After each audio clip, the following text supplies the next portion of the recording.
ದತ್ತಗುರು ಎಲ್ಲರಿಗೂ ನಮಸ್ಕಾರ. Welcome back to Pathashala academy. So ಇವತ್ತು ನಾವು ಕಲಿತಿದ್ದೀವಿ ಕ್ಲಾಸ್ ನಂಬರ್ 15ನಲ್ಲಿ ಏನು ಭಾರತ ಸಂವಿಧಾನದಲ್ಲಿರುವಂಥ ಉಪರಾಷ್ಟ್ರಪತಿಗಳು ಮತ್ತು ಅಟಾರ್ನಿ ಜನರಲ್ ಇವು ಎರಡು ಕಾನ್ಸೆಪ್ಟನ್ನು ನಾವು ಇವತ್ತೇನು ಮಾಡ್ತೀವಿ, ಕ್ಲಿಯರ್ ಮಾಡ್ಕೊತೀವಿ.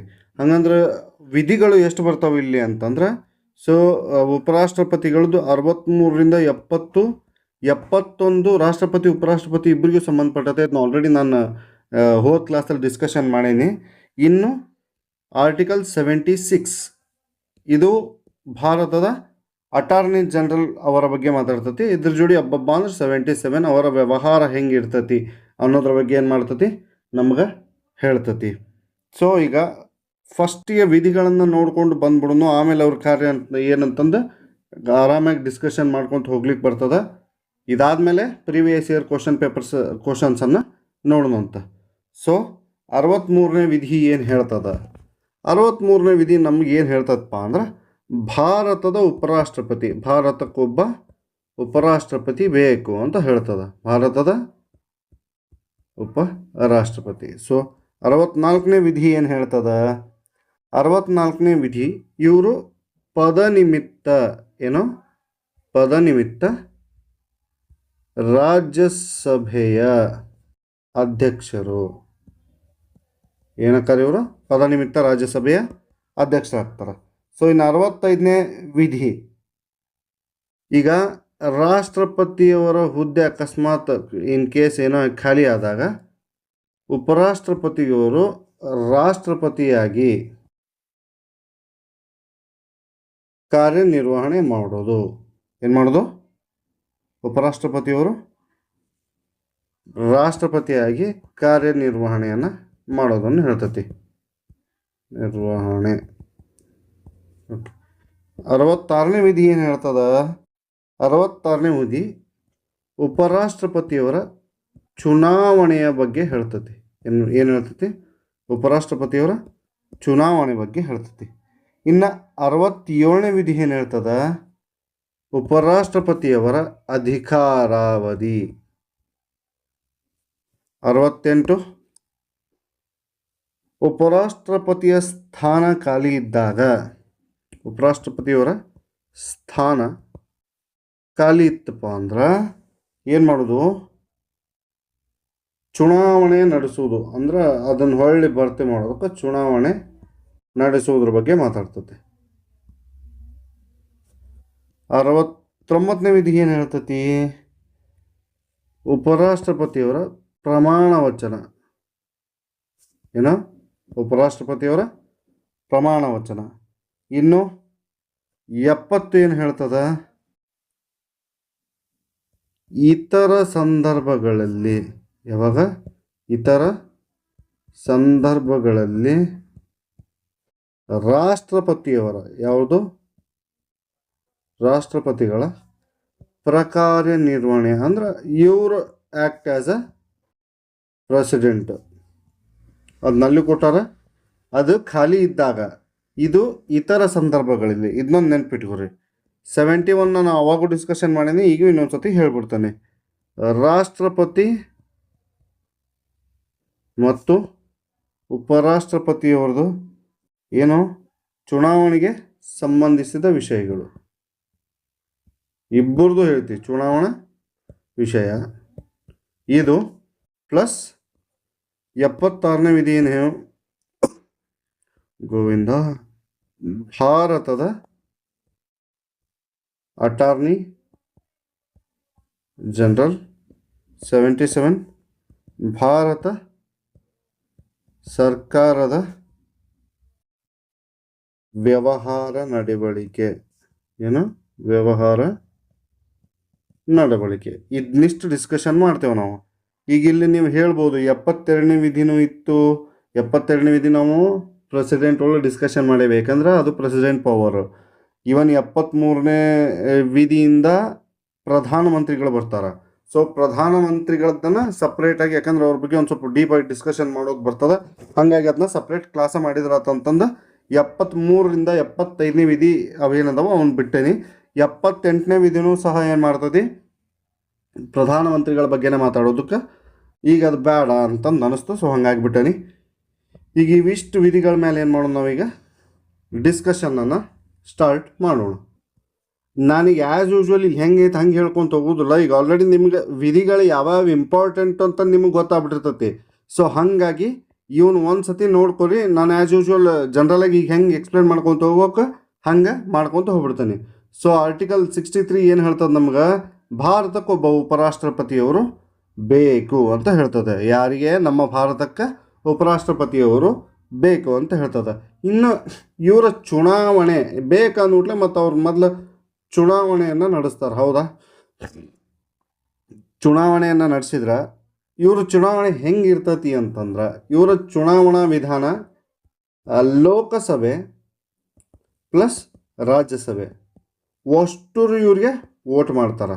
ನೆನಪಿರಲಿ, ಪ್ರೆಸಿಡೆಂಟ್ ಒಳಗೆ 12 ಜನ ಏನು ನಾಮನಿರ್ದೇಶನ ಆಗಿರ್ತಾರಲ್ಲ ಅವರು ವೋಟ್ ಮಾಡೋಂಗಿಲ್ಲ. ಬಟ್ ಇವರು ಸಹ ವೋಟ್ ಮಾಡ್ತಾರೆ.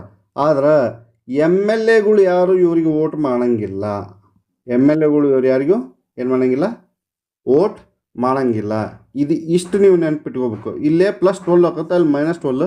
ಇಲ್ಲಿ ಮೈನಸ್ ಎಮ್ ಎಲ್ ಎ, ಅಲ್ಲೇ ಪ್ಲಸ್ ಎಮ್ ಎಲ್ ಎ ಆಗಿರ್ತೈತಿ. ಇನ್ನು ಇವರ ಅಧಿಕಾರಾವಧಿ 5 ವರ್ಷ ಇರ್ತೈತಿ. ಎಷ್ಟು ವರ್ಷ? 5 ವರ್ಷ. ಇನ್ನು ಇವರು ಉಪರಾಷ್ಟ್ರಪತಿ ಆಗ್ಬೇಕಂದ್ರೆ ಇವರ ಅರ್ಹತೆಗಳು ಏನಿರ್ತೈತಿ? ಮೊದಲನೇದಾಗಿ ಅರ್ಹತೆಗಳೊಳಗೆ ಮೊದಲನೇದಾಗಿ ಏನು, ಭಾರತದ ಪೌರನಾಗಿರ್ಬೇಕು ಇವರು. ಹೌದಾ? ಭಾರತದ ಪೌರನಾಗಿರಬೇಕು. 35 ವರ್ಷ ಆಗಿರ್ಬೇಕು. ಏನಾಗಿರ್ಬೇಕು? 35 ವರ್ಷ ಆಗಬೇಕು. ಇವರು ರಾಜ್ಯಸಭೆಗೆ ಚುನಾಯಿತನಾಗುವಂತಹ ವ್ಯಕ್ತಿಯ ಎಲ್ಲ ಲಕ್ಷಣಗಳನ್ನು ಹೊಂದಿರಬೇಕು. ಏನು ಮಾಡಬೇಕು? ರಾಜ್ಯಸಭೆಗೆ ಯಾರು ಚುನಾಯಿತರಾಗಲ್ಲ ಅವ್ರದ್ದೇನು ಅರ್ಹತೆ ಇರ್ತೈತಿ ಅದನ್ನು ಇವರು ಹೊಂದಿರಬೇಕು. ಇನ್ನೊಂದು, ಯಾವುದೇ ಲಾಭದಾಯಕದ ಹುದ್ದೆಯಲ್ಲಿ ಇರಬಾರ್ದು. ಕೇಂದ್ರ ಸರ್ಕಾರದ ರಾಜ್ಯ ಸರ್ಕಾರದ ಯಾವುದೇ ಲಾಭದಾಯಕ ಹುದ್ದೆಯಲ್ಲಿ ಇರಬಾರ್ದು ಇವರು. ಇದು ಇವರ ಅರ್ಹತೆಗಳು. ಇನ್ನು ನೆಕ್ಸ್ಟ್ ಏನು ಬರ್ತದ, ಇವರ ಪ್ರಮಾಣ ವಚನವನ್ನು ಸ್ವೀಕಾರ ಮಾಡೋದನ್ನು ಬರ್ತೈತಿ. ಹೌದಾ? ಇವರು ಪ್ರಮಾಣ ವಚನವನ್ನು ಇವ್ರಿಗೆ ಯಾರು ಬೋಧಿಸ್ತಾರ? ಇವ್ರಿಗೆ ಪ್ರಮಾಣ ವಚನವನ್ನು ಬೋಧಿಸೋರು ರಾಷ್ಟ್ರಪತಿಗಳು. ಯಾರು? ಇವರಿಗೆ ಪ್ರಮಾಣ ವಚನ ರಾಷ್ಟ್ರಪತಿಗಳು ಬೋಧಿಸ್ತಾರ. ಇನ್ನು ಉಪರಾಷ್ಟ್ರಪತಿಗಳ ಪದಚ್ಯುತಿಗೆ ಬಂದ್ರೆ ಮೊದಲನೇದಾಗಿ 5 ವರ್ಷ ಆದಮೇಲೆ ಆಟೋಮೆಟಿಕ್ ಅವರು ಸ್ಥಾನದಿಂದ ಕೆಳಗಿಳಿಬೋದು. ಹೊಳ್ಳಿ ಎಷ್ಟು ಸಲ ಬೇಕಾದರೂ ಅವರು ಎಲೆಕ್ಷನ್ನಿಗೆ ನಿಂದಿರ್ಬೋದು. ಸೆಕೆಂಡ್ ಥಿಂಗ್ ಏನು, ರಾಜೀನಾಮೆಯನ್ನು ರಾಷ್ಟ್ರಪತಿಗಳಿಗೆ ನೀಡುವುದರಿಂದ, ಅದಾದಮೇಲೆ ಇವ್ರನ್ನ ತೆಗಿಯೋದು ಹೆಂಗೆ? ತೆಗಿಯೋದು ಏನಿಲ್ಲರಿ, ಸಿಂಪಲ್ ಐತಿ. ಏನಪ್ಪ, ರಾಜ್ಯಸಭೆಯೊಳಗೆ ಏನು ಮಾಡ್ಬೋದು? ರಾಜ್ಯಸಭೆಯೊಳಗೆ ಇದು ದೋಷಾರೋಪಣ ಪಟ್ಟಿ ಏನೈತಲ್ಲ, ಒಂದು ನಿರ್ಣಯ ಇರ್ತೈತಿ ಇವ್ರದ್ದು. ಇವರಿಗೆ ಮಹಾಭಿಯೋಗ ಅಥವಾ ದೋಷಾರೋಪ ಪಟ್ಟಿಯನ್ನು ಅನುಸರಿಸ್ಬೇಕಂತದ್ದು ಏನಿಲ್ಲ. ರಾಜ್ಯಸಭೆಯೊಳಗೆ ಒಂದು ಬಹುಮತದ ನಿರ್ಣಯವನ್ನು ಅಂಗೀಕರಿಸ್ತಾರೆ 2/3 ಮೆಜಾರಿಟಿ ಒಳಗೆ. ಅಷ್ಟು ಮಾಡಿಬಿಟ್ರೆ ಇವ್ರನ್ನ ಪದಚ್ಯುತಿಯನ್ನು ಮಾಡಬಹುದು. ಆದ್ರೆ 14 ದಿವಸ ಮುಂಚೆ ಉಪರಾಷ್ಟ್ರಪತಿಯವ್ರಿಗೆ ಇವರು ಏನು ಮಾಡಬೇಕು? ನೋಟಿಸನ್ನು ನೀಡಬೇಕಾಗ್ತದೆ. ಇದು ಇವರನ್ನು ಕೆಲಸದಿಂದ ಉಪರಾಷ್ಟ್ರಪತಿ ಸ್ಥಾನದಿಂದ ಇಳಿಸುವಂತಹ ವಿಧಿ. ಇನ್ನು ಆರ್ಟಿಕಲ್ 71 ಹೇಳಿದ್ನಲ್ಲ, ಇದು ಏನು ಹೇಳ್ತತಿ, ಉಪರಾಷ್ಟ್ರಾಧ್ಯಕ್ಷರ ಚುನಾವಣೆಗಳಿಗೆ ವಿಚಾರಕ್ಕೆ ಸಂಬಂಧಿಸಿದಂತೆ ವಿವಾದಗಳು ಏನಿರ್ತಾವೋ ಅವನ್ನೆಲ್ಲ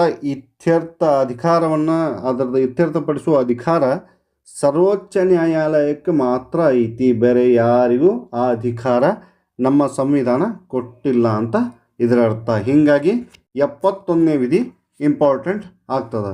ಇನ್ನೊಂದು, ಇವರೇನು ಪದನಿಮಿತ್ತ ರಾಜ್ಯಸಭೆಯ ಅಧ್ಯಕ್ಷ ಆಗಿರ್ತಾರೆ. ಇವರು ಯಾರೋ ಉಪರಾಷ್ಟ್ರಪತಿಗಳು ಪದನಿಮಿತ್ತ ರಾಜ್ಯಸಭೆಯ ಅಧ್ಯಕ್ಷರಾಗಿರ್ತಾರೆ. ಇದೊಂದು ಭಾಳ ಇಂಪಾರ್ಟೆಂಟ್. ಇವ್ರಿಗೆ ಪದನಿಮಿತ್ತ ಅಂತ ಯಾಕೆ ಕರೀತಾರಂದ್ರೆ, ಇವರು ರಾಜ್ಯಸಭೆಯೊಳಗೆ ಎಲೆಕ್ಟೆಡ್ ಮೆಂಬರ್ ಅಲ್ಲ. ಹಾಗಾಗಿ ಇವ್ರಿಗೇನು ಮಾಡ್ತಾರೆ? ಪದನಿಮಿತ್ತ ಅಂತ ಕರೀತಾರೆ. ಇನ್ನೊಂದೇನು, ರಾಜ್ಯಸಭೆಯೊಳಗೆ ಘನತೆ, ಗಂಭೀರ, ಶಾಂತಿಯನ್ನು ಕಾಪಾಡೋದು ಇವರ ಆದ್ಯ ಕರ್ತವ್ಯವಾಗಿರ್ತತಿ. ಇದೆಲ್ಲ ನಮ್ಮ ಉಪರಾಷ್ಟ್ರಪತಿಗಳಿಗೆ ಸಂಬಂಧಿಸಿದ್ದು. ಇವ್ರು ಅದೊಂದು ಮರ್ತ ಇತರೆ, ಈಗ ಫಾರ್ ಎಕ್ಸಾಂಪಲ್ ಇನ್ ಕೇಸ್ ಏನೋ ಭಾರತದ ರಾಷ್ಟ್ರಪತಿಗಳು ಸಡನ್ನಾಗಿ ಡೆತ್ ಆದರು ಅಥವಾ ಸಡನ್ನಾಗಿ ಅವ್ರ ಸ್ಥಾನ ಬಿಟ್ಟರು, ಮಹಾಭಿಯೋಗ ಆಯ್ತಂದ್ರೆ ಆನ್ ಸ್ಪಾಟ್ ಇವ್ರು ಏನಕ್ಕಾರ ರಾಷ್ಟ್ರಪತಿಗಳಕ್ಕಾರ.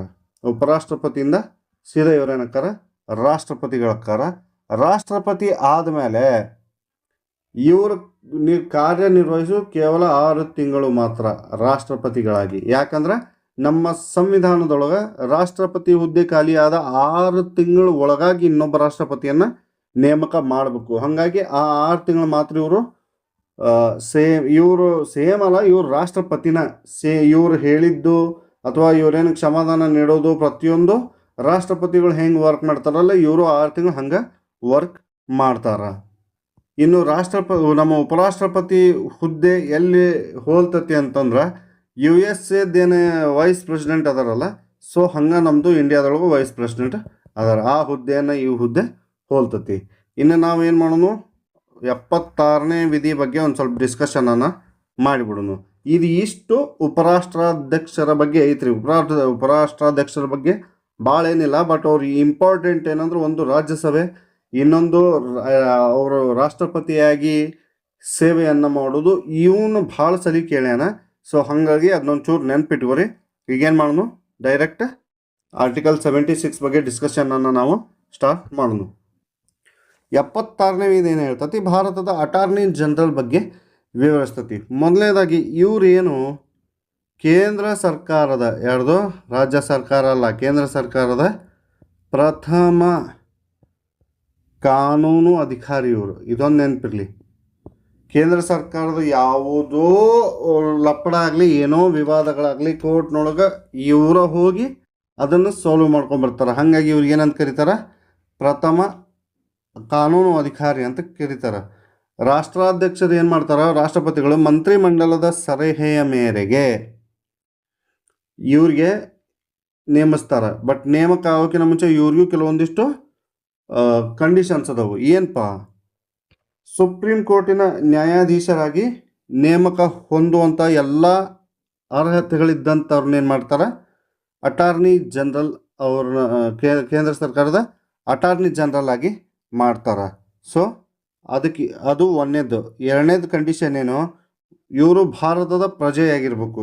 ಏನು, ಭಾರತದ ಪ್ರಜೆ.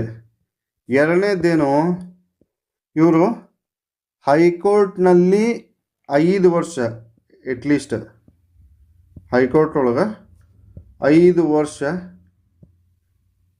ಜಡ್ಜ್ ಆಗಿರ್ಬೇಕು, ನ್ಯಾಯಾಧೀಶರಾಗಿ ಸೇವೆ ಸಲ್ಲಿಸಬೇಕು. ಆರ್ 10 ವರ್ಷ ಸುಪ್ರೀಂ ಕೋರ್ಟ್ ಒಳಗೆ ವಕೀಲರಾಗಿ ಸೇವೆ ಸಲ್ಲಿಸಿರ್ಬೇಕು. ಏನು ಮಾಡಬೇಕು, ವಕೀಲರಾಗಿ ಸೇವೆ ಸಲ್ಲಿಸಬೇಕು.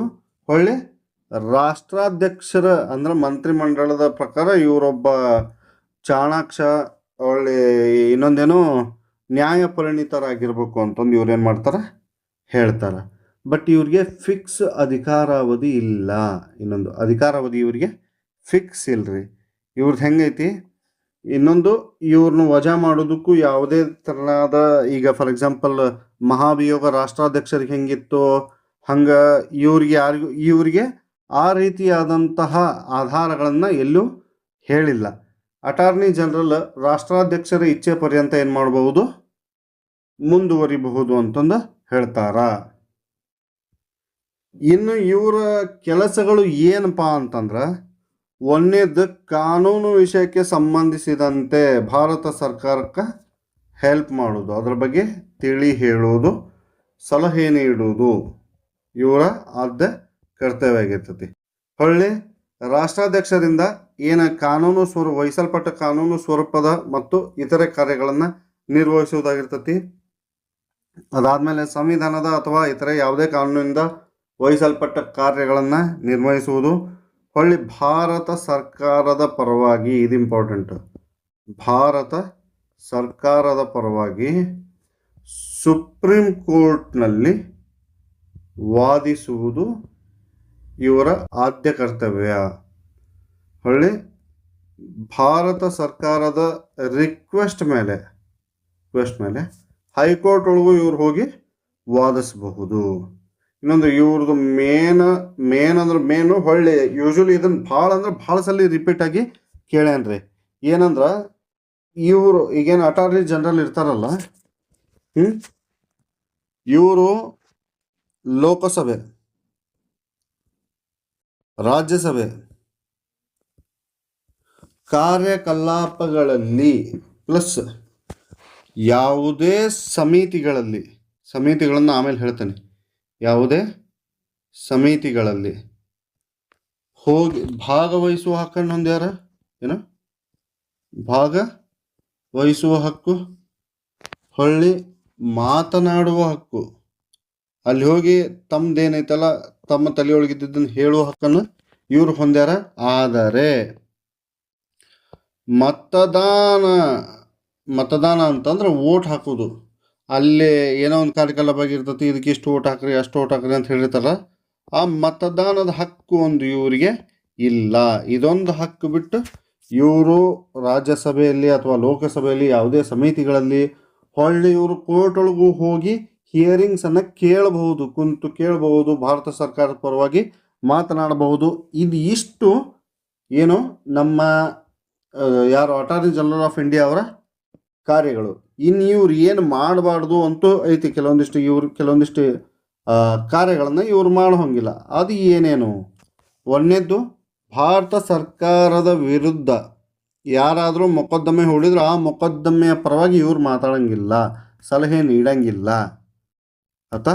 ನೆಕ್ಸ್ಟ್, ಈಗ ಭಾರತ ಸರ್ಕಾರದ ಪರವಾನಗಿ ಇಲ್ಲದೆ ಅಥವಾ ಪರ್ಮಿಷನ್ ಇಲ್ಲದೆ ಯಾವುದೇ ಅಪರಾಧಿಯ ಪರವಾಗಿ ವಕಾಲತ್ತನ್ನು ವಹಿಸೋಂಗಿಲ್ಲ. ಅಪರಾಧಿಯ ಪರವಾಗಿ ಅವನ ಮಗನ ಆದರೂ ಏನು ಮಾಡ್ಬೋದು, ವಕಾಲತ್ತನ್ನು ವಹಿಸೋಕೆ ಬರೋದಿಲ್ಲ. ಅದಕ್ಕೆ ಪರ್ಮಿಷನ್ ಬೇಕು. ಯಾರ್ದು? ಗೌರ್ಮೆಂಟ್ ಆಫ್ ಇಂಡಿಯಾದ್ದು ಬೇಕು. ಹೊಳ್ಳಿ ಭಾರತ ಸರ್ಕಾರದ ಪರ್ಮಿಷನ್ ಇಲ್ಲಾರ್ದ ಯಾವುದೇ ಕಾರ್ಪೊರೇಷನ್ ನಿರ್ದೇಶನ ಅಥವಾ ಪ್ರೈವೇಟ್ ಕಂಪನಿಯ ನಿರ್ದೇಶಕನ ಹುದ್ದೆಯನ್ನು ಒಪ್ಪಿಕೊಳ್ಳುವಂತಿಲ್ಲ. ಹುದ್ದೆ ಒಪ್ಪಿಕೊಳ್ಳುವಂತಿಲ್ಲ, ಅದನ್ನು ಡೈರೆಕ್ಟ್ ರೆಸ್ಟ್ರಿಕ್ಟ್ ಮಾಡ್ತಾರೆ ಇವರು. ಸೊ ಇನ್ನೊಂದೇನು, ಅಟಾರ್ನಿ ಜನರಲ್ ಪೂರ್ಣಕಾಲಿಕ ಕಾನೂನು ಸಲಹೆಗಾರನಲ್ಲ. ಇದೊಂದು ನೆನಪಿರಲಿ. ಇವರು ಸರ್ಕಾರಿ ನೌಕರರ ವರ್ಗಕ್ಕೂ ಸೇರಿದರಲ್ಲ. ಹಾಗಾಗಿ ಇವರು ಖಾಸಗಿಯಾಗಿ ತಮ್ಮ ವಕೀಲಿ ವೃತ್ತಿಯನ್ನು ಮುಂದುವರಿಸಬಹುದು. ಏನು ಮಾಡ್ಬೋದು? ಖಾಸಗಿಯಾಗಿ ತಮ್ಮ ವಕೀಲಿ ವೃತ್ತಿಯನ್ನು ಮುಂದುವರಿಸಬಹುದು. ಇವ್ರಿಗೆ ಇನ್ನೊಂದೈತಿ, ಅದೊಂದು ಲೈನ್ ಆದ್ಬಿಟ್ರೆ ಮುಗಿದು ಹೋಗತಿ. ಇವ್ರಿಗೇನು ಫಾರ್ ಎಕ್ಸಾಂಪಲ್ ಅಟಾರ್ನಿ ಜನರಲ್ ಅವ್ರಿಗೆ ನೆರವು ನೀಡಕ್ಕೆ ಇಬ್ಬರನ್ನ ನಡೆಸ್ತಾರೆ. ಒಬ್ಬರು ಸಾಲಿಸಿಟರ್ ಜನರಲ್, ಇನ್ನೊಬ್ಬರು ಅಡಿಷ್ನಲ್ ಸಾಲಿಸಿಟರ್ ಜನರಲ್ ಅಂತಂದು ಇತರೆ ಕಾನೂನು ಅಧಿಕಾರಿಗಳನ್ನು ಇರ್ತಾರೆ. ಇವು ಸಂವಿಧಾನಾತ್ಮಕ ಹುದ್ದೆಗಳಲ್ಲ. ಯಾವುದು? Solicitor general, additional solicitor general, ಇವು ಸಂವಿಧಾನಾತ್ಮಕ ಹುದ್ದೆಗಳಲ್ಲ. ಸಂವಿಧಾನದ ಏನು 76ನೇ ವಿಧಿ ಐತಲ್ಲ, ಸಾಲಿಸಿಟರ್ ಜನರಲ್ ಮತ್ತು ಅಡಿಷ್ನಲ್ ಸಾಲಿಸಿಟರ್ ಜನರಲ್ ಹುದ್ದೆಗಳನ್ನು ಎಂದೂ ಹೆಸರಿಸಿಲ್ಲ. ಅಲ್ಲಿ ಅದರದ್ದು ಮೆನ್ಷನ್ನ ಇಲ್ಲ. ಈ ವಿಧಿಯು ಕೇವಲ ಏನು, ಅಟಾರ್ನಿ ಜನರಲ್ ಹುದ್ದೆಗೆ ಸಂಬಂಧಿಸಿದ ವಿವರಣೆಗಳನ್ನು ಮಾತ್ರ ನೀಡುತ್ತದೆ. ಹಾಗಾಗಿ ನಮ್ಗೆ attorney general important. Solicitor general ಯಾರಪ್ಪ ಅಂದ್ರೆ ಅಟಾರ್ನಿ ಜನರಲ್ಲಿಗೆ ಹೆಲ್ಪ್ ಮಾಡೋಕೆ, ಅವಂಗ ಹೆವಿ ಬರ್ಡನ್ ಆಕತ್ತಲ್ಲ, ಅವ್ರ ಕೆಳಗೆ ಅಸಿಸ್ಟೆಂಟಾಗಿ ಕೆಲಸ ಮಾಡೋರು. ಇದು ಭಾರತದ ಯಾರೋ ಉಪರಾಷ್ಟ್ರಪತಿಗಳು ಮತ್ತು attorney general solicitor general of ಇಂಡಿಯಾದ ಬಗ್ಗೆ. ಇನ್ನು ಟೈಮ್ ವೇಸ್ಟ್ ಮಾಡಲಾರ್ದ ಮೊದಲೇನು ಪ್ರೀವಿಯಸ್ ಇಯರ್ ಕ್ವಶನ್ ಪೇಪರ್ಗಳನ್ನು ಒಂಚೂರು ನೋಡ್ಕೊಂಡು ಬಂದ್ಬಿಡೋಣ. ಸೊ ನಮ್ಮ ಮೊದಲನೇ ಕ್ವಶನ್ ಯಾವುದು? ಭಾರತ ಉಪರಾಷ್ಟ್ರಪತಿಯಾಗಲು ಈ ಕೆಳಗಿನ ಯಾವ ಅರ್ಹತೆ ಅವಶ್ಯಕವಲ್ಲ ಅಂತ ಕೇಳ್ಯಾರ ಅವ್ರು. ಹೌದಾ? ಸೊ ಒಂದೇದೇನು, ಪ್ರಸ್ತುತ ರಾಜ್ಯಸಭೆಯ ಸದಸ್ಯನಾಗಿರಬೇಕು ಅಥವಾ ಭಾರತದ ಪ್ರಜೆ 35 ವರ್ಷ ರಾಜ್ಯಸಭೆ ಸದಸ್ಯನಾಗಲು ಬೇಕಾದ ಅರ್ಹತೆಗಳನ್ನು ಹೊಂದಿರಬೇಕು. ಸೊ ಇದಕ್ಕೆ ಆನ್ಸರ್ ನೀವು ಮಾಡ್ಬೇಕು, ನಾನಲ್ಲ. ಯಾವುದಾದ್ರು? Option A. ನೆಕ್ಸ್ಟ್, ಭಾರತ ಉಪರಾಷ್ಟ್ರಪತಿಯನ್ನು ಚುನಾಯಿಸುವವರು ಯಾರು? ಜನರು, ಲೋಕಸಭೆ ಹಾಗೂ ರಾಜ್ಯಸಭೆ ಸದಸ್ಯರುಗಳು, ರಾಜ್ಯಸಭೆ ಸದಸ್ಯರು ಮಾತ್ರ, ಸಂಸದರು ಮತ್ತು ಶಾಸಕರು ಮಾತ್ರ. ನಾನು ಆಗಲೇ ಹೇಳಿಬಿಟ್ಟೆ ಇದನ್ನ. Option B. ನೆಕ್ಸ್ಟ್, ಏನಿದು? ಎರಡದವಲ್ಲ, ರೈಟ್. ಕೊಟ್ಟಿರುವ ಜೋಡಿಗಳಲ್ಲಿ ಯಾವ ಜೋಡಿಯು ರಾಯಭಾರಿ ಹುದ್ದೆಯನ್ನು ಹೊಂದಿದ ನಂತರ ಭಾರತದ ರಾಷ್ಟ್ರಪತಿಗಳಾದರು? ಇದನ್ನು ನಾವು ಆಮೇಲೆ ಡಿಸ್ಕಷನ್ ಮಾಡೋಣ್ರಿ. ಈಗ ಇದಕ್ಕೆ ಆಬ್ವಿಯಸ್ಲಿ ನಾನು ಆನ್ಸರ್ ಹೇಳ್ಬಿಡ್ತೇನೆ. ಇದಕ್ಕೆ ಯಾವುದಾದ್ರು ಡಾಕ್ಟರ್ ಸರ್ವಪಲ್ಲಿ ರಾಧಾಕೃಷ್ಣನ್ ಸರ್ ಅವರು ಮತ್ತು ವಿ ವಿ ಗಿರಿ ಅವರು ಮೊದಲು ರಾಯಭಾರಿಯಾಗಿ ಹುದ್ದೆಯನ್ನು ಹೊಂದಿದ್ರು. ಅದಾದಮೇಲೆ ಏನು ಮಾಡಿದ್ರು ಅವರು? ಭಾರತದ ಉಪರಾಷ್ಟ್ರಪತಿಗಳಾದರು. ಇವರು ಭಾರತದ ಮೊದಲನೇ ಉಪರಾಷ್ಟ್ರಪತಿ ಮತ್ತು ಎರಡನೇ ರಾಷ್ಟ್ರಪತಿ. ಇವರು 2 ಸಲ ಉಪರಾಷ್ಟ್ರಪತಿಗಳಾಗ್ಯಾರ. ಇವ್ರನ್ನ ಬಿಟ್ರೆ ಮೊಹಮ್ಮದ್ ಹಮೀದ್ ಅನ್ಸಾರಿ ಅವರು 2 ಸಲ ಉಪರಾಷ್ಟ್ರಪತಿಗಳಾಗ್ಯಾರ. ಇವರಿಬ್ಬರ ನಮ್ಮ ಕಡೆ 2 ಸತಿ ಉಪರಾಷ್ಟ್ರಪತಿಗಳು ಆದವರು. ಸೊ ಕೆಳಗಿನವುಗಳಲ್ಲಿ ಯಾರು ಉಪರಾಷ್ಟ್ರಪತಿಯಾಗಿದ್ದರು ಅಂತ ಕೇಳ್ಯಾರ. So option 1 Mohammad Hidayatullah, Fakhruddin Ali Ahmed, Neelam Sanjiva Reddy, Shankar Dayal Sharma. So ಕೆಳಗ ಆನ್ಸರ್ ಅದ ಆಪ್ಷನ್ಸ್ ಅದಾವು, ಯಾವುದಂತಂದು ಕರೆಕ್ಟಾಗಿ ನೋಡಿ ಹೇಳ್ರಿ. ಶಂಕರ್ ದಯಾಳ್ ಶರ್ಮಾ ಕರೆಕ್ಟು. ನೆಕ್ಸ್ಟ್ ಮೊಹಮ್ಮದ್ ಹಿದಾಯತ್ ಉಲ್ಲಾ ಅವರು ಉಪರಾಷ್ಟ್ರಪತಿಗಳಾಗಿದ್ದರು. ನೆಕ್ಸ್ಟ್ ಭಾರತದ ಉಪಾಧ್ಯಕ್ಷರನ್ನು ಅವರ ಹುದ್ದೆಯಿಂದ ತೆಗೆದುಹಾಕಬಹುದಾದದ್ದು ಯಾವಾಗ? ಏನಿಲ್ಲ, ಇಲ್ಲಿ ನೋಡಿ ಸರಳ ಒಂದು ನಿಮಿಷ. ಮಹಾಭಿಯೋಗ ಲೋಕ ಮತ್ತು ರಾಜ್ಯಸಭೆಯಿಂದ 2 ಬಹುಮತದೊಂದಿಗೆ ಅಂಗೀಕರಿಸಿದ ನಿರ್ಣಯ. ಆಪ್ಷನ್ 3 ಸಂಸತ್ತಿನ ಜಂಟಿ ಅಧಿವೇಶನದಲ್ಲಿ 2 ಇಲ್ಲ. ಸರಳ ಬಹುಮತದೊಂದಿಗೆ ರಾಜ್ಯಸಭೆಯಿಂದ ಅಂಗೀಕರಿಸಲ್ಪಟ್ಟ ಮತ್ತು ಲೋಕಸಭೆಯಿಂದ ಹೆಚ್ಚಿನ ಬಹುಮತದೊಂದಿಗೆ ಒಪ್ಪಿಕೊಂಡ ರಕ್ಷಕರು. ಯೂಶ್ವಲಿ ಇದು ಆ್ಯಕ್ಚುಲಿ ಇವ್ರು ತಪ್ಪು ಕೊಟ್ಟಾರ ಅಂತ ಅನಿಸ್ತದೆ. ಇದು ಕರೆಕ್ಟ್ ರೀ. ಸರಳ ಬಹುಮತದಿಂದ ರಾಜ್ಯಸಭೆಯಲ್ಲಿ ಅಂಗೀಕರಿಸಲ್ಪಟ್ಟ, ಇಷ್ಟು ಕರೆಕ್ಟ್. ಮತ್ತು ಲೋಕಸಭೆಯಿಂದ ಹೆಚ್ಚಿನ ಬಹುಮತದಿಂದ ಸದಸ್ಯರು ಒಪ್ಪಿಕೊಂಡ ನಿರ್ಣಯ. ಓಕೆ, ಇಲ್ಲೇನು ಇದು ಇಲ್ಲಲ್ಲ. Right correct. Option D is correct. Next ಉಪರಾಷ್ಟ್ರಪತಿಗಳನ್ನು ತೆಗೆದುಹಾಕುವ ನಿರ್ಣಯ ಪ್ರಸ್ತಾಪವಾಗುವುದು ಎಲ್ಲಿ? ಸಿಂಪಲ್ ಐತಿ, ಇದನ್ನ ಹೋಲ್ಬಿಟ್ರೆ ಆಪ್ಷನ್ ಓದೋದು ಬೇಡ. ರಾಜ್ಯಸಭೆ, ಯಾಕಂದ್ರೆ ಅವರು ರಾಜ್ಯಸಭೆಯೊಳಗೆ ಕಾರ್ಯನಿರ್ವಹಣೆಯನ್ನು ಮಾಡ್ತಾರೆ. ಸದನದ ಸದಸ್ಯನಾಗಿಲ್ಲದೆಯೇ ಸದನದ ಅಧ್ಯಕ್ಷತೆಯನ್ನು ಯಾರು ಮಾಡ್ತಾರೆ? ರಾಜ್ಯಸಭೆಯಲ್ಲಿ ಭಾರತದ ಉಪರಾಷ್ಟ್ರಪತಿಗಳು ಮಾಡ್ತಾರೆ. ಲೋಕಸಭೆ ಸ್ಪೀಕರು ಎಲೆಕ್ಟೆಡ್ ಮೆಂಬರು, ಇವರು ಸದನದ ಸದಸ್ಯ. ವಿಧಾನ ಪರಿಷತ್ತಿಂದು ಏನೈತಲ್ಲ ಅವರು ಎಲೆಕ್ಟ್ ಆಗಿರ್ತಾರೆ ಅಥವಾ ನಾಮನಿರ್ದೇಶನ ಆಗಿರ್ತಾರೆ. ವಿಧಾನಸಭೆದಂತೂ MLAಗಳು, ಇವರು ಎಲೆಕ್ಟ್ ಆಗಿರ್ತಾರೆ. ಹೀಗಾಗಿ ಇವ್ರದ್ದು ಸಹ ಬರೋದಿಲ್ಲ. ನೆಕ್ಸ್ಟ್ ಭಾರತದ ಉಪರಾಷ್ಟ್ರಪತಿಯವರು ಯಾವುದರ ಪದನಿಮಿತ್ತ ಅಧ್ಯಕ್ಷರಾಗಿರ್ತಾರೆ? ರಾಜ್ಯಸಭೆ. ಸರ್ವಪಲ್ಲಿ ರಾಧಾಕೃಷ್ಣನ್ ಅವರು ಯಾವ ವಿಷಯದ ಬೋಧಕರಾಗಿದ್ದರು? ಇದು ಚೂರು ಏನದ ಟ್ವಿಸ್ಟಿ ಕ್ವಶನ್ ಅದ. ಇವರು ಆ್ಯಕ್ಚುಲಿ ತತ್ವಶಾಸ್ತ್ರದ ಬಗ್ಗೆ ಹೇಳ್ತಿದ್ರು. ನೆಕ್ಸ್ಟ್ ಕೊಟ್ಟಿರುವ ಯಾವ ಹೇಳಿಕೆಗಳು ಭಾರತದ ಉಪರಾಷ್ಟ್ರಪತಿಯವರಿಗೆ ಸಂಬಂಧಿಸಿದಂತೆ ಸರಿಯಾಗಿಲ್ಲ? ಈ ಸ್ಥಾನಕ್ಕಾಗಿ ನಡೆಯುವ ಚುನಾವಣೆಯಲ್ಲಿನ ಚುನಾವಣಾ ಕಾಲೇಜು ಸಂಸತ್ತಿನ ಉಭಯ ಸದನಗಳ ಚುನಾಯಿತ ಸದಸ್ಯರನ್ನು ಹೊಂದಿರುತ್ತದೆ.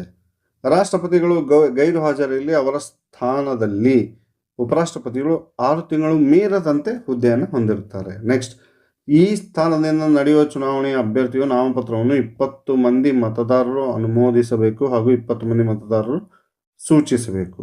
ಇದ್ರಾಗ ಯಾವುದು ಸರಿಯಲ್ಲ ಅಂತ ಕೇಳ್ಯಾರ ಅವರು. ಸೊ ಇದ್ರಾಗ ಯಾವುದು ಸರಿಯಲ್ಲ ಅಂತಂದ್ರೆ ಯಾವುದು ಅಲ್ಲ ಆನ್ಸರ್, ಅಂದ್ರೆ ಎಲ್ಲ ಕರೆಕ್ಟ್ ಅದಾವು ಅಂತ ಅರ್ಥ. ನೆಕ್ಸ್ಟ್ ಭಾರತದ ಉಪಾಧ್ಯಕ್ಷರ ಚುನಾವಣೆಗೆ ಸಂಬಂಧಿಸಿದಂತೆ ಯಾವ ಹೇಳಿಕೆ ಸರಿಯಾಗಿಲ್ಲ? ಭಾರತದ ಕಾಲೇಜು ಅಂದ್ರೆ ಇದು ಚುನಾವಣಾ ಕಾಲೇಜು ಅಂದ್ರೆ ಅದು ಇದ್ರೆ ಏನು ಕೊಲ್ಜಿಯಂ ಇದನ್ನ ಅಂತ ಅಂತಾರ್ತಾರ್ರಿಪ್ಪ, ಅದಕ್ಕೆ ನಿರ್ವಾಚನ ಮಂಡಳಿ ಸಂಸತ್ತಿನ ಚುನಾಯಿತ ಮತ್ತು ನಾಮನಿರ್ದೇಶಿತ ಸದಸ್ಯರುಗಳನ್ನು ಒಳಗೊಂಡಿದೆ. ಹೊಳ್ಳಿ ಚುನಾವಣಾ ಕಾಲೇಜು ರಾಜ್ಯ ವಿಧಾನಸಭೆಯ ಸದಸ್ಯರನ್ನು ಒಳಗೊಂಡಿಲ್ಲ. ನೆಕ್ಸ್ಟ್ ಚುನಾವಣಾ ಕಾಲೇಜು ರಾಜ್ಯ ವಿಧಾನಸಭೆಗಳ ಚುನಾಯಿತ ಸದಸ್ಯರನ್ನು ಒಳಗೊಂಡಿದೆ. ನೆಕ್ಸ್ಟ್ ಉಪಾಧ್ಯಕ್ಷರ ಚುನಾವಣೆಗೆ ಸಂಬಂಧಿಸಿದಂತೆ ಎಲ್ಲ ಸಂದೇಹ ಮತ್ತು ವಿವಾದಗಳನ್ನು ಸುಪ್ರೀಂ ಕೋರ್ಟ್ ವಿಚಾರಿಸುತ್ತದೆ ಮತ್ತು ನಿರ್ಧರಿಸುತ್ತದೆ. ಅದರ ತೀರ್ಮಾನವೇ ಅಂತಿಮ. ಇದು ತಪ್ಪು. ಇದು ಈ ಕ್ವಶನ್ಗೆ ಇದು ರೈಟ್ ಆನ್ಸರ್. ಯಾಕಂದ್ರೆ ಚುನಾವಣಾ ಕಾಲೇಜು ರಾಜ್ಯ ವಿಧಾನಸಭೆ ಚುನಾಯಿತ MLAಗಳನ್ನ ಒಳಗೊಳ್ಳುವುದಿಲ್ಲ. ಇಷ್ಟ ನೋಡ್ರಿ. ನೆಕ್ಸ್ಟ್ ಸಂವಿಧಾನದ ಯಾವ ಕಲಮಡಿ ಮಾನವ ಹಕ್ಕುಗಳು ರಕ್ಷಣೆ ಸುಗ್ರೀವಾಜ್ಞೆಯನ್ನು ಅಧ್ಯಕ್ಷರು 1993ರಲ್ಲಿ ಹೊರಡಿಸಿದರು? ಇದು ಆ್ಯಕ್ಚುಲಿ ಸಂಬಂಧ ಇಲ್ಲರಿ ಇದಕ್ಕೆ ನಿಮಗೆ ಆಬ್ವಿಯಸ್ಲಿ, ಬಟ್ ಇದು ಹೇಳಕ್ 123 ಸುಗ್ರೀವಾಜ್ಞೆ. ನೆಕ್ಸ್ಟ್ ಕೆಳಗಿನ ಹೇಳಿಕೆಗಳನ್ನು ಪರಿಗಣಿಸಿ. ಮೂಲ ಸಂವಿಧಾನದಲ್ಲಿ ಒದಗಿಸಿರುವಂತೆ ಜಂಟಿ ಅಧಿವೇಶನದಲ್ಲಿ ಒಟ್ಟುಗೂಡಿದ ಸಂಸತ್ತಿನ ಉಭಯ ಸದನಗಳಿಗೆ ಉಪಾಧ್ಯಕ್ಷರನ್ನ ಆಯ್ಕೆ ಮಾಡಲಾಗುತ್ತದೆ. 11ನೇ ಸಾಂವಿಧಾನಿಕ ತಿದ್ದುಪಡಿ 1961 ಉಪಾಧ್ಯಕ್ಷರ ಚುನಾವಣಾ ವಿಧಾನವನ್ನು ಬದಲಾಯಿಸಿತು. ಉಪಾಧ್ಯಕ್ಷರು ಚುನಾಯಿತ ಸದಸ್ಯರನ್ನು ಒಳಗೊಂಡಂತೆ ಚುನಾವಣಾ ಕಾಲೇಜಿನ ಸದಸ್ಯರು ಮತ್ತು ಉಭಯ ಸದನಗಳಲ್ಲಿ ಆಯ್ಕೆ ಮಾಡುತ್ತಾರೆ. ಚುನಾವಣಾ ಕಾಲೇಜು ಅಪೂರ್ಣವಾಗಿತ್ತು ಎಂಬ ಕಾರಣಕ್ಕೆ ಉಪರಾಷ್ಟ್ರಾಧ್ಯಕ್ಷರ ಚುನಾವಣೆಯನ್ನು ಪ್ರಶ್ನಿಸಲಾಗುವುದಿಲ್ಲ. ಇದ್ರಾಗ ಇಲ್ಲಿ ಕೇಳಕೊಟ್ಟ ನಾವು ಯಾವ್ದು ಸರಿ ಯಾವ್ದು ಸುಳ್ಳು ಅಂತಂದು. ಸೊ ಅದಕ್ಕೆ ಆನ್ಸರನ್ನು ನೀವು ಮಾಡಿರಿ. ಇದರೊಳಗೆ ABD ಕರೆಕ್ಟು, C ಒಂದು ತಪ್ಪು. ನೆಕ್ಸ್ಟ್, ಭಾರತದ ಉಪರಾಷ್ಟ್ರಪತಿಗಳ ಕುರಿತು ಕೊಟ್ಟಿರುವ ಹೇಳಿಕೆಗಳನ್ನು ಪರಿಗಣಿಸಿ. ಏಕಮತ ವರ್ಗಾವಣಾ ಪ್ರಮಾಣಾನುಗುಣ ಪದ್ಧತಿಯಿಂದ ಆಯ್ಕೆಯಾಗುತ್ತಾರೆ. ಲೋಕಸಭೆ ಮತ್ತು ರಾಜ್ಯಸಭೆಯ ಎಲ್ಲ ಸದಸ್ಯರಿಂದ ಆಯ್ಕೆಯಾಗುತ್ತಾರೆ. ರಾಜ್ಯ ಶಾಸನ ಸಭೆಯ ಸದಸ್ಯರಿಗೆ ಮತ ನೀಡುವ ಹಕ್ಕಿಲ್ಲ ಮತ್ತು ಅಧಿಕಾರ ನೀಡುವ ಹಕ್ಕಿಲ್ಲ. ಅವರು ರಾಜ್ಯಸಭೆಯ ಅಧ್ಯಕ್ಷರಾಗಿರುತ್ತಾರೆ. ಇದ್ರಾಗ ಯಾವುದು ಕರೆಕ್ಟು ಅಂತ ಕೇಳೋಣ. ಸೊ ಒಂದನೇದ್ದು ಏಕಮತ ವರ್ಗಾವಣಾ ಪ್ರಮಾಣಾನುಗುಣ ಪದ್ಧತಿಯಿಂದ ಕರೆಕ್ಟು. ಲೋಕಸಭೆ ಮತ್ತು ರಾಜ್ಯಸಭೆಯ ಎಲ್ಲ ಸದಸ್ಯರು ಕರೆಕ್ಟು.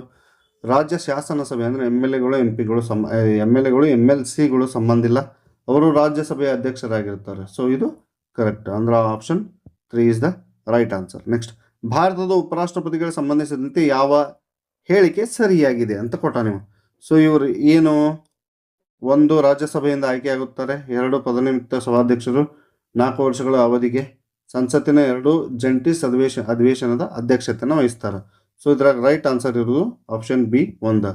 ನೆಕ್ಸ್ಟ್, ಕೆಳಕಂಡವರು ಭಾರತದ ರಾಷ್ಟ್ರಪತಿಯವರಿಂದ ಯಾರು ನೇಮಕಗೊಳ್ಳುವುದಿಲ್ಲ ಅಂತ ಕೊಟ್ಟಾರ ಅವರು. ಹೌದಾ? ಯಾರು ನೇಮಕಗೊಳ್ಳುವುದಿಲ್ಲ? ಉಪರಾಷ್ಟ್ರಪತಿಗಳು ನೇಮಕಗೊಳ್ಳುವುದಿಲ್ಲ. ಇವರು ಸುಪ್ರೀಂ ಕೋರ್ಟಿನ ಮುಖ್ಯ ನ್ಯಾಯಮೂರ್ತಿಗಳಿಂದ ನೇಮಕಗೊಳ್ತಾರೆ.